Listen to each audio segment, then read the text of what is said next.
This ordinary-looking council estate near Crystal Palace conceals an extraordinary secret. Hidden beneath this block of flats is the Cold War bunker from where southeast London, right up until the 1990s, would have been governed during a nuclear war.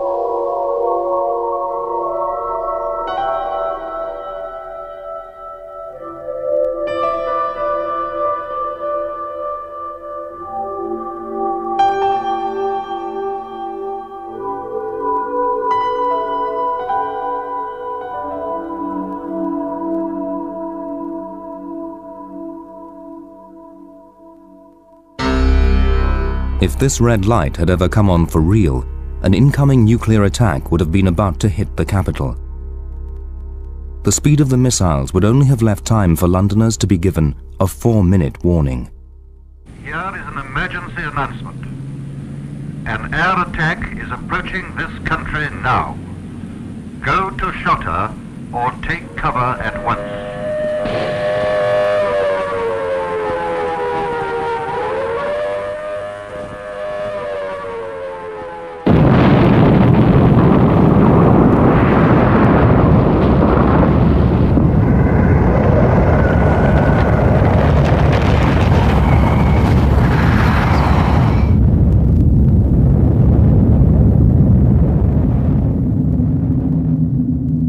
The attack never came, of course, and when the Cold War ended in the early 1990s, Britain's entire network of civil defense bunkers, built from the early 1950s onwards, were shut or sold off by the government as an unnecessary expense. Today, as once top-secret official documents begin to be released under the 50-year disclosure rule, the extraordinary story of how government prepared for a nuclear attack on London can at last be told. Within months of the Soviet Union's first explosion of an atom bomb in 1949, it was concluded that it was impractical and far too expensive to provide nuclear shelters for the general public. Government, on the other hand, was to be protected at all costs. According to architect Roger Morgan, formerly secret plans show that an underground network of tunnels links Whitehall to a series of nuclear bunkers half a mile away. Tracing the line of the tunnels at street level, it's possible to find evidence of what's below, if you know what you're looking for. To Roger Morgan, this curious structure en route is a telltale sign, a ventilation shaft from the labyrinth below. I mean, it's amazing that the public are walking past this site, which, you know, is part of a secret government tunnels and bunker system designed to withstand nuclear war, and they're completely oblivious of the fact that beneath their feet is this secret world. The Whitehall tunnels end below the former Department of the Environment buildings in Marsham Street, which are due for demolition this summer. Now that plans of the secret government war headquarters in the rotundas beneath have been released under the 50-year rule, filming permission has been granted for the very first time. The plans that I've been able to obtain of these bunkers from the Public Record Office show their internal layout quite clearly. They are constructed in the pits of former gasometers, and the government utilised any handy holes in which to construct their bunkers, and 2 gasometer pits were very suitable. So the main 2 bunkers are circular. They're 3 stories deep. The roofs are 12 feet thick. The walls are 8 feet thick. There are something like 1,000 rooms, 2 miles of corridors, accommodation for 2,000 people, their own artesian well, completely self-contained power supply, and it was held that it could button down for 3 weeks in the event of an atomic attack.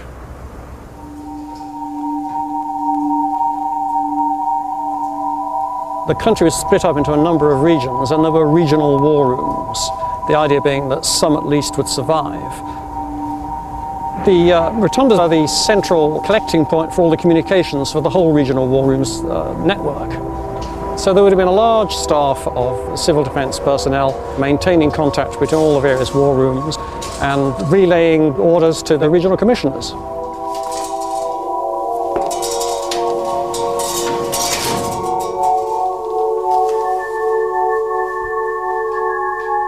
In order to try to govern a city as large as London after an atomic attack, the capital was split into 4 sectors, each with its own war room with communication links to the Marsham Street headquarters. The 4 bunkers were built at ground level without windows and of extra thick reinforced concrete. 8 miles out from the city centre, they would have been beyond the blast zone of an atom bomb dropped on central London.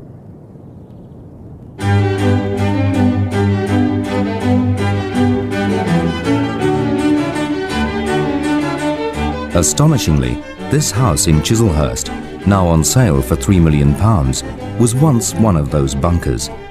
It's been recently converted by property developer Richard Clark. The first time I ever came here was through this door here. There was an inch-thick steel plate door, like a submarine door. Obviously we put a window in here now because you don't waste a good hole in the wall in this building. But the idea was, if we had this nuclear bomb going off, if it blew through one door, it couldn't get along this corridor with these, I think they're about 4 foot thick here, the walls, down through the next section, and it had exactly the same again where you're standing, another submarine blast door of an inch thick steel plate. This is actually the only original corridor left in the bunker with all the original rooms off it. We have the water storage room here, the same opening, same height. We have the entrance to the control room here through the original entrance, concrete walls again. And this is the shower room that would have been used, but now is a really luxurious bathroom. There we have it, quite an improvement from the old showers. Now to a sexy bathroom, complete with a rubber ceiling. It wouldn't have been the likes of me or you that were allowed in here before. This building was built for the local bigwigs. Obviously there's a big change from when it was expecting World War III, but it's probably going to be occupied by the same sort of people. Across London, a perfect replica of the Chislehurst bunker lies hidden in woods in Mill Hill, now the last of London's 4 early 1950s war rooms to survive in its original form. It's being investigated by English Heritage as part of an ongoing national survey to identify Cold War structures which should be preserved as monuments of national historic importance. This very stark structure is very good at symbolising the awesome power of atomic weapons which the country might have been attacked with during the 1950s and right through to the 1990s. And now we imagine that these threats have gone away. We do feel it is important for people to be aware of these structures and actually to visit them and just consider what might have been.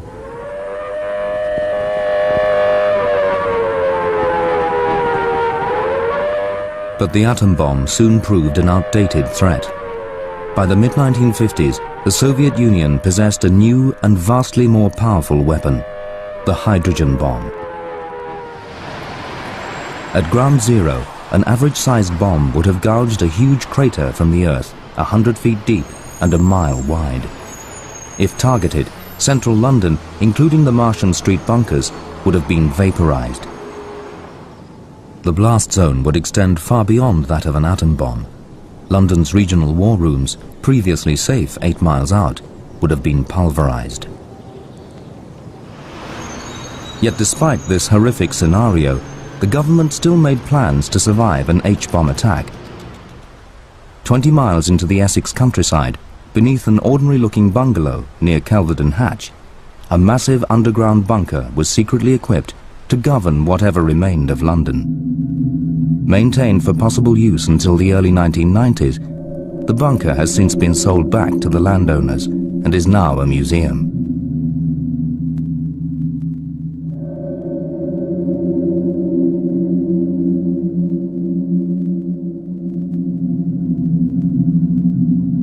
The government approached my grandfather, and under the threat of compulsory purchase they took from us the 25-acre field in the middle of our farm. They bulldozed the top of the hill that was there all around the outside edge of the field. They put armed RAF guards on top of that to stop anybody looking over, and they proceeded to build the bunker.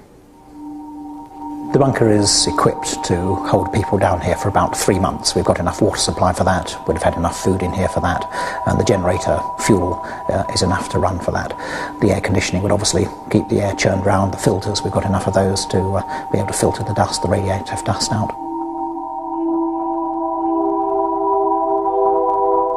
It was originally built for about 600 people. Not many people to govern quite a large area, but I suppose there wouldn't have been many people to govern, so it wouldn't have mattered too much. Once the first bomb had gone off, the regional commissioner here would have been the man who would have been in charge of this area. The commissioner's powers would have been absolutely total. He would have the power of life and death. He would be able to sort any marauding gang out by sending off the police or the army to ultimately kill them. His whole duty down here was to the greater population, not just to any individual or group of individuals who were trying to break in here or take over the power of government. The BBC radio studio was down here so that the Commissioner, or indeed the Prime Minister or somebody important, if they'd come down here, could have broadcast to the nation to tell us what was happening. The government has decided that in the present state of international tension, you should be told how best to protect yourselves from the dangerous effects of nuclear attack. Using sacks or sandbags, which should be about 2/3 filled, you can block the windows from the outside. Alternatively, you can fill boxes or other containers with tightly packed earth. The bomb that was dropped on Hiroshima was a mere 20 kiloton, and I don't think people realised the awesomeness once the hydrogen bomb was invented, which would have produced something that would have been 500 times greater than the bomb on Hiroshima. If you are caught in the open by the attack, fling yourself on the ground instantly, wherever you are. You would first of all get the flash of light, which would blind you, followed by the heat that would evaporate you or burn you very severely, and that would be followed by winds of up to 700 miles an hour, which would obviously do quite a lot of damage. If you are at home or visiting, move instantly away from open windows or doors and take cover behind the nearest solid protection. You'd then be faced with 5 days of lethal radiation that would kill you almost immediately. After that, though, it does begin to get a little bit better. You still die, of course, it just takes you a little bit longer. There are several simple kinds of shelter core you could make. Here, 2 doors are leaned against the wall, leaving a space in which the householder and his family can sit. You were meant to take your passport and your bank books with you, not because when you came up there would be any banks, but of course it was a way of identifying you if they needed to identify you later on. Cynics would say that all the stuff you put on top of you was designed to cremate you, so they didn't actually have to worry about clearing you up afterwards.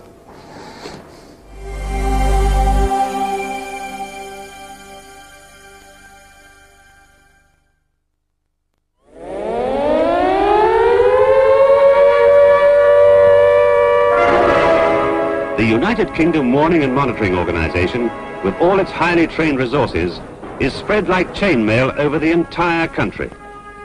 Break one link, break many links. The overall organization can still be kept operative. Built on high ground so as to overlook London and other potential targets, the government's UK Warning and Monitoring Organisation maintained a network of over 1,500 observation posts throughout the country from the late 1950s onwards. At posts like this one on the North Downs in Kent, Royal Observer Corps volunteers would have reported to headquarters details of a nuclear strike on London. On the front line of the government's nuclear war survival plan, Alan White was former chief observer here until the post was closed down at the end of the Cold War in the early 1990s. He's returning for a nostalgic visit with businessman Mark Ormiston, who subsequently bought the post from the government. Here we are there, Alan. You see? It's just like we left it, isn't it? So you've got quite a lot of instruments. I've got the bomb power indicator, which I've got from the Home Office stores they gave me. Yeah. The Teletalk radio. Oh, that's what we used to communicate with HQ on. And I've got the radiation detector. It is testing, and is it radiation down here? Yep. Okay. There we are. Okay. Zero, no radiation, No, which is a bit of a relief, isn't it? That's Yes. good, isn't it? And Yes. I've got the WB 1400. I've also got a GZI. Yeah, so you have. Yeah. Ground zero indicator. You know, That's right, yeah. remember that? It was like a big bread bin, isn't it? That's right, yeah. The whole place actually near enough as it was 10 years It's ago. really good, actually. In fact, we could almost go to war here again, couldn't we? Well, I hope not. Scramble, scramble. Although every effort has been made to destroy the enemy attack, inevitably some sections of it will get through to unleash their deadly weapons. The GLC in the early 80s did a study, and they reckoned that it was going to be 85% casualties, about 5.5 million people would have been killed in the first 2 days of a nuclear war if London had been the target.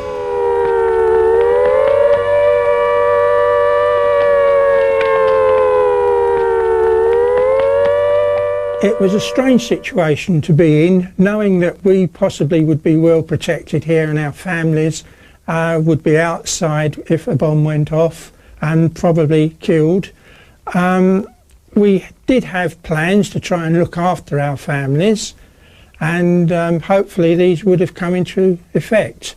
But it was a strange situation to be in, really, and people often wondered how many people would actually turn up on the day if something actually happened. Toxin, Papa 1. Toxin, Papa 1. 1450, pressure 2.5. Right, now the idea is that when a nuclear explosion occurs, the blast would come this way, would go through these plates, through this hole here, and be deflected down this tube onto the bomb power indicator downstairs, okay. And that would register a reading. How big the bomb was? Yes. 60 seconds after the last significant explosion has taken place, one member of the team is sent out to change the cassettes in the ground zero indicator. This instrument, by means of a pinhole camera technique, records the flash from the nuclear burst onto photographic papers in cassettes slotted into holders. Obviously it'd have to be made safe with the nuts when it was operational, otherwise a nuclear explosion could blow it away. People had to pop out to read the actual ground zero indicators to see where the bomb had gone off from, maybe get contamination on their clothes, go back down the hole again, but they had done their job. There it is. It's on the east one. That gives us the bearing as 104 at an elevation of 01. Would the system have worked? Well, if the warning had come through, if the posts had been manned, if people had listened to the warnings, casualties certainly would have been reduced. But it was so many improbables, I don't think it has worked as effectively as it could have done. Luckily, the system was never tested for real. With the end of the Cold War in the early 1990s, Britain's entire network of Royal Observer Corps posts was shut down without ever being called into action. Since then, the network of bunkers planned for use by regional governments during a nuclear war have also all been closed. But one secret still remains. With an H-bomb likely to destroy any central London bunker, where did the Prime Minister and Whitehall plan to try to survive a nuclear attack? Rumours abound about the function of a massive underground complex said to be concealed in quarries beneath this military base in Corsham, Wiltshire. Recently, the Ministry of Defence sold an adjacent underground storage depot. Local investigator Nick McCamley believes it once linked up with the complex. Right, just 2 years ago there would have been armed guards on the gate here, but in 1998 the underground depot was sold off and they belong to a film company, and we're here now to see them. Beneath the film studios, in the tunnels of the former depot in Spring Quarry, Nick McCamley claims to have found evidence of a secret facility beyond. Officially it still doesn't exist, no one will talk about it. They've always denied it was there, but in recent years information, substantiated information, has begun to come out from the Public Record Office, from other sources. Although they still deny it, the evidence is incontrovertible.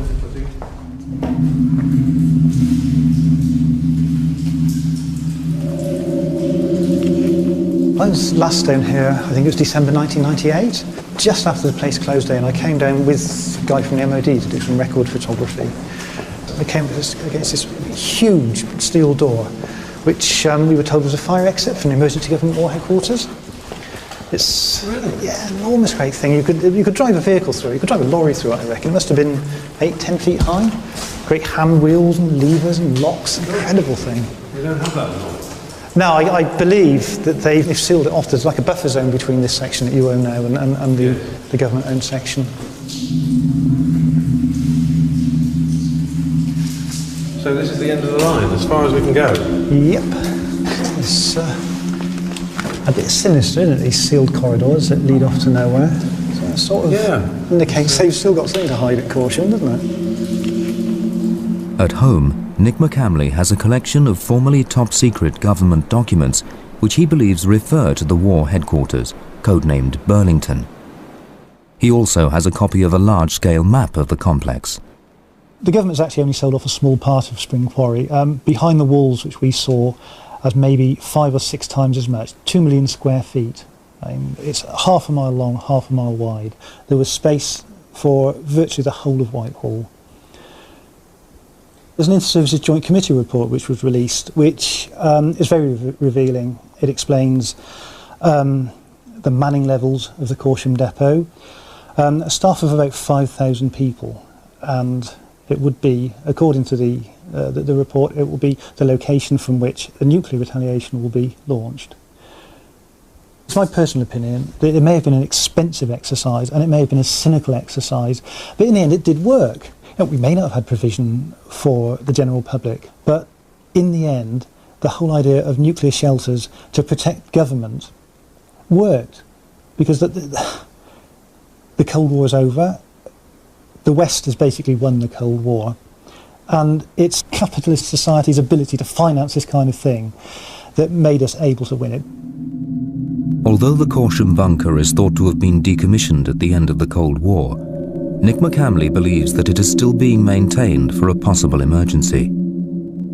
And if War Plan London does ever have to be reactivated, the government could in any case requisition at least one of the bunkers which have already been sold. They're still very viable. They're built to keep out radiation and pressure, and they will still do that. And so I've no doubt if something did happen in the near future, somebody, be it government or local council, would requisition this because it would be a safe haven. The only difference is that this time I've got the keys.